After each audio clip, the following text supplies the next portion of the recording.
이 글자는요, 입을 피자고요. 피복이라고 다 할 때 쓰이는 글자죠. 무엇을 입어요? 옷을 입는 거죠. 자, 여기 보시면 가죽 피자가 있는 거죠. 여러분들 이런 가죽 있죠? 살가죽. 이것을 보호하기 위해서 옷을 뭐예요? 입는 거잖아요. 그래서 입을 피자가 되는 겁니다. 자, 다음 글자 볼까요? 자, 이 글자는요, 잠옷 파자라고 하는 건데요. 파다 할 때 쓰이는 글자예요. 자, 잠옷이 무슨 뜻일까요? 꽤, 잘의 의미예요. 그런 의미라고 연상하시고요. 자, 여기 보시면 머리가 있죠. 그 다음에 가죽 피자가 있죠. 우리 머리에는 이런 털이 있는 가죽이 있다라고 했었죠. 그래서 쉽게 연상하면 옛날에 이런 유언비어가 있었습니다. 자이로드롭인가요? 거기에 어떤 여학생이 탔는데 머리가 걸려가지고 슉 벗겨졌다 뭐 이런 얘기가 있었잖아요. 머리가 날아간 게 아니잖아요. 가죽만 벗겨진 거죠. 그러니까 머리에도 털이 있는 가죽이라고 본 건데 이 털, 머리에 있는 이 가죽에 있는 털은요. 다른 곳에 있는 털보다는 어떻게 많아요? 꽤 많은 거죠. 그런 의미에서 잠옷 많다라고 본 겁니다. 좀 연상이 되셨나요? 다시 한번 천천히 설명을 드리면 머리에도 털이 있는 가죽들이 있다라고 했었죠. 근데 우리 몸에도 다 털이 있잖아요. 그런데 이 털은요, 듬성듬성이 있는데 여기에 머리에 있는 가죽에는 털이 이렇게 빽빽하게 있는 거죠. 그러니까 어떻게 많은 거예요? 잠옷 많은 거죠. 꽤 많은 거죠. 아니면 다른 곳에 있는 것보다 그 얇기가 어떻게 얇아요? 잠옷 얇은 거예요. 그렇게 연상을 하시면 되겠습니다. 그런 의미의 잠옷 파자고요. 자, 다음 글자 볼까요? 자, 이 글자는 자주 빈자예요. 그래서 우리 빈도수, 빈출할 때 쓰이는 글자고요. 자, 여기 보시면 머리가 있고 이 글자는요, 걸음보자인데요. 어떤 의미냐면 자, 멈추다, 그치다라고 하는 그칠 지자 있죠. 그 다음에 여기 있는 글자는 적을 소자의 변형 글자예요. 그래서 적다라고 보시면 되겠는데요. 폭을 적게 하면서 가다가 그치고 가다가 그치고 우리 뭔가 사색할 때는요. 빠르게 걷지 않죠? 가다가 그치고 가다가 그치고 이렇게 가는 것을 우리는 달리는 게 아니고 걷는다라고 하는 거죠. 걸음보자예요. 그럼 여러분들이 건강하기 위해서는 어떻게 하셔야 돼요? 걸어야 되겠죠? 걷는데 얼만큼 걸어야 돼요? 자주 걸어야 되는 겁니다. 그럼 여러분들 명석한 두뇌를 갖기 원하시죠? 좋은 머리를 갖기 원하시죠? 그럼 생각이라고 하는 걸 얼만큼 하셔야 돼요? 자주 하셔야 된다라고 본 겁니다. 그래서 여러분이 건강하고 명석한 두뇌를 갖기 위해서는 걸음을 얼만큼 해야 돼요? 자주 해야 되는 거고 생각을 얼만큼 해야 돼요? 자주 해야 되는 겁니다. 그런 의미의 자주 빈자고요. 중요한 글자니까 또 기억을 해두시면 좋겠습니다. 다시 한번 말씀드리지만 제가 별표 쳐놓은 거는 우선순위가 있다라는 거지 이것만 공부해서는 절대 안 되고요. 자, 우리가 배우는 이 여기 안에 있는 보이스 한자에 갖춰져 있는 글자들은 여러분들이 반드시 다 읽고 쓸 수 있도록 기억을 해 주셔야 됩니다. 자, 다음을 볼게요. 자, 이 글자는요, 내장장자예요. 또는 오장장자라고 하는데요. 최근에 시험에는 오장장으로 많이 나왔으니까 그렇게 기억하시고요. 오장이라고 하는 게 내장이다라고 보시면 되겠습니다. 장이라고 하는 음은 여기에서 왔어요. 이 글자는 감출장자라고 하는 건데요. 어떤 의미냐면, 자, 우리 이거 뭘로 배웠어요? 장수라고 배웠었죠? 장수가 다른 나라에 전쟁을 하러 갈 때 누굴 데리고 가요? 자기 신하, 군사 신하들을 데리고 가겠죠? 그냥 빈손으로 갈 수는 없잖아요. 뭘 가지고 가요? 창을 가지고 가는 거예요. 그런데 다른 나라에 들어갈 때 내 신하, 즉 군사들과 창을 가지고 간 모습을 보여주면 안 되겠죠? 그러니까 풀 속에다가 이들을 뭐 해놨어요? 숨겨놨어요. 다른 말로 뭐 해놓은 거예요? 감추어둔 겁니다. 그런 의미의 감출장자예요. 그럼 우리 몸이 있죠? 우리 몸에서 항상 감추고 있어야 되는 내장들이 뭐예요? 오장이라고 보는 거죠. 그런 의미에서 오장장자라고 보시면 되겠고요. 여러분들 비 많이 올 때 여기 습해지죠? 그러니까 여기 있는 장기들 꺼내가지고 말려요? 그럴 수 없잖아요. 그러니까 우리 몸에서 항상 감추고 있어야 되는, 꺼내지 말고 감추고 있어야 되는 장기들이 뭐예요? 내장 또는 오장이라고 본 거죠. 그런 의미의 오장장, 내장장이라고 보시면 되겠습니다. 자, 그러면 우리 또 다음 글자를 한번 보도록 하겠습니다.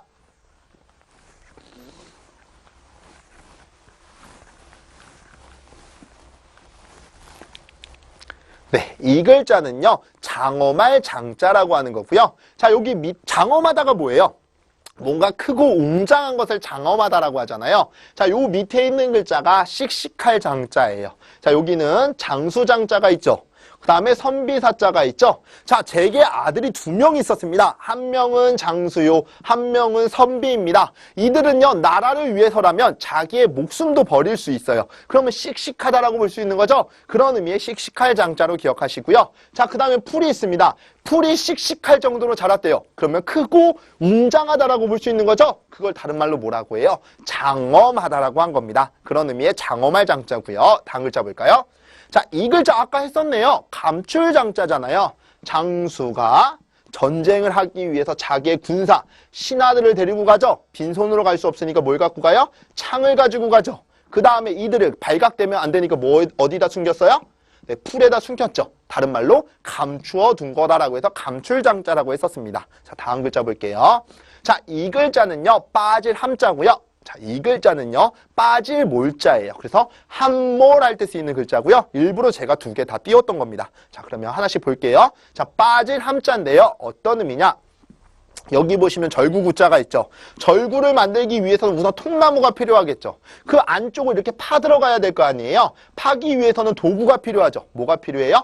자, 여기 있는 글자는 칼도자의 변형이라고 했었죠. 칼이 필요한 겁니다. 칼로서 이 통나무를 파 들어가야 되는 거죠. 그래야 절구를 만들 거 아니에요. 그렇게 파놓으면 여기에 뭐가 생겨요? 구덩이가 생기죠. 그래서 이 글자는 구덩이 함자라고 하는 겁니다. 자, 그러면 언덕에다가요, 이런 구덩이를 파놓고요, 짐승들이 뭐 하도록 했어요? 빠지도록 한 거죠. 그래서 빠질 함자고요. 여기에다가 빠질 정자 쓰면 함정 정자를 쓰게 되면 그게 함정이 되는 거예요. 그래서 이 글자 빠질 함자는 함정할 때 쓰이는 글자라고 보시면 되겠고요. 함정 정자는 어떻게 쓰냐? 네, 8일차 강의에서 이제 배울 건데요. 이렇게 쓰는 거예요. 그래서 함정할 때 쓰이는 건데, 자, 언덕에다 구덩이를 파서 다니는 짐승들이 뭐 하도록 했어요? 빠지도록 했다라고 기억하시면 되겠죠. 다음 글자 볼게요. 자, 이 글자는요, 빠질 몰자예요. 어떤 의미냐? 손에 칼을 쥐고 열심히 훈련을 하는 겁니다. 고대 사회는 전쟁이 많죠. 그래서 뭐 주몽이나 이런 사람들은 보면 항상 물가에 있는 언덕에 올라가서 얍얍얍 하면서 훈련하잖아요. 그런데 손에 칼을 들고 휘두르다가 균형을 잃었어요. 하더니 물속에 뭐 했어요? 붕덩 하고 빠졌다. 그래서 빠질 몰자라고 기억하시면 되겠죠. 네, 이어서 다음 글자를 볼까요? 자, 이 글자는요, 모래사자인데요. 자, 모래가 많은 지역이 어디예요? 사막이죠. 사막을 연상하시면 되겠습니다. 자, 적을 소자가 있고 물이 있죠. 물이 적은 지역이 어디예요? 사막이죠. 사막에 가면 많이 볼 수 있는 게 뭐예요? 모래라고 본 겁니다. 그런 의미의 모래사자고요. 자, 다음 글자 볼까요?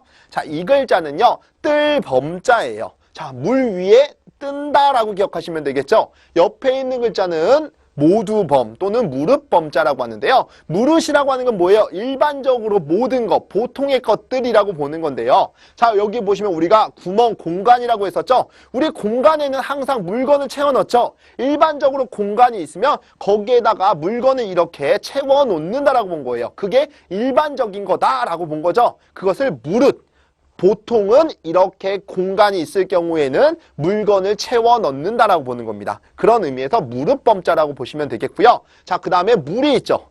무릇, 대부분의 물체는 물 위에 뭐에 있어요? 떠 있다라고 본 겁니다. 그런 의미의 뜰범자고요. 왜냐하면 수천 톤에 해당하는 배들도 물 위에 뭐에 가요? 떠다니잖아요. 그런 의미에서 자, 물은 모든 물체, 대부분의 물체는 물 위에 뜬다라고 기억하시면 되겠죠. 그런 의미의 뜰범자가 되고요. 다음 글자 볼까요? 자, 이 글자는요, 물리칠 각자예요. 물리치는 게 뭐예요? 뒤로 물러나게 하는 걸 물리치는 거라고 하는 거죠. 자, 여기 있는 글자는 갈거자인데요. 어떤 의미냐? 자, 이 글자는요, 구름문자라고 했었습니다. 많은 수증기가 모이고 모여서 구름이 된다라고 말씀드렸죠? 자, 구름이 있으면 우리 태양이 들어오지 않나요? 태양에 있는 빛이 구름 때문에 막히면 이 세상은 어두워져야 되는 거잖아요. 하지만 어떻게 해요? 빛이 뚫고 가니까 이 세상이 환해지는 거죠. 그래서 갈거자가 되는 거예요. 자, 태양에서 나오는 빛은 구름을 뚫고 간다라고 보시면 되겠죠. 그래서 갈거자고요. 자, 옆에 있는 글자 우리 벼슬로 배웠던 거죠. 벼슬이요, 우리 저작거리 이런 데를 가면 어떻게 돼요? 에이 비켜 자네 비켜, 우리 누구 벼슬 가신단 말이야, 비켜 라고 하죠. 그럼 사람들이 어떻게 돼요? 그 자리로 나갈 수 없고 뒤로 물러나겠죠. 즉 그 사람들을 뭐하고 있는 거예요? 물리치고 있는 겁니다. 그런 의미에서 물리칠 각자로 기억하시고요. 다음 글자를 볼까요? 자, 이 글자는요, 다리 각자고요. 각이라고 하는 음은 여기서 왔겠죠? 물리칠 각자예요. 자, 사람들을 물리치면 사람들이 뒷걸음질 치죠. 그때 몸이 뒤로 물러나면서 구부려서 접혀지는 부위가 있어요. 그게 바로 어디예요? 다리라고 본 거죠. 그런 의미의 다리 각자로 기억하시면 되겠습니다. 자, 그러면 또 다음을 준비하겠습니다.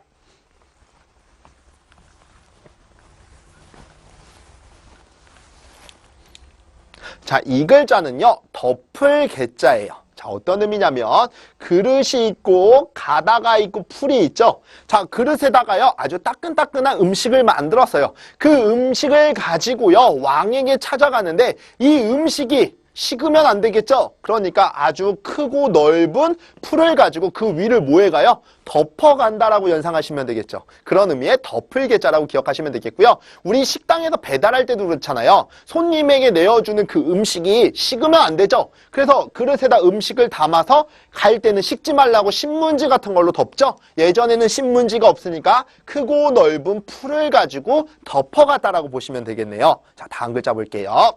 자, 이 글자는요, 본의 견자예요. 파견할 때 쓰이겠죠? 자, 여기 보시면 사람들이라고 했던 우리 많은 사람들로 배웠던 부수글자가 있죠?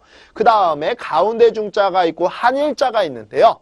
많은 사람들 중에서 한 명을 뽑아요.